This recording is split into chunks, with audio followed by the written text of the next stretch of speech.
మనందరి కొరకు ఒక వ్యక్తి మన స్థానాన్ని తీసుకుని మనకు వచ్చేటువంటి ఆ పాపను శిక్షను ఆయన భరించడం ద్వారా మనకు జీవాన్ని, ఆశీర్వాదాన్ని, ప్రొవిజన్ని, ప్రొటెక్షన్ని, హీలింగ్ని, సాల్వేషన్ని ప్రభు అనుగ్రహించారు. ఆయన పొందిన దెబ్బల చేత మనకేంటి స్వస్థత? ఆయన మన స్థానాన్ని ఆయన తీసుకున్నాడు. He substituted our place on the cross of Calvary. He replaced our place on the cross of Calvary. Paul Emmanuel స్థానాన్ని నా ప్రభు యేసుక్రీస్తు ప్రభు శిలువలో ఆయన తీసుకున్నాడు. నువ్వు పక్కన ఉండగా నేను నీ పాప శిక్షను నేను భరిస్తానని చెప్పి నా ప్రభు శిలువెక్కాడు. ఈరోజు నీ పాప స్థితిని బట్టి, నీ పాపానికి వచ్చేటువంటి ఆ తీర్పును నువ్వు భరించకుండా, పాపానికి వచ్చే ఉగ్రత నీ మీదకి రాకుండా నీ ప్రభును రక్షకుడు యేసుక్రీస్తు ప్రభు వారు నీ స్థానాన్ని తీసుకున్నాడు. నీకు బదులుగా దేవుడు ఆయన శిలువెక్కాడు.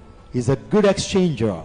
ఆయన గొప్ప ఎక్స్చేంజర్ అండి. ఒకవేళ నువ్వు దేవుని సన్నిధికి కష్టాలతో వచ్చావా, దేవుడు కష్టాలని ఆనందాలుగా మార్చేస్తాడు. ఇక్కడ గొప్ప ఎక్స్చేంజ్ ఆఫర్ ఉంది.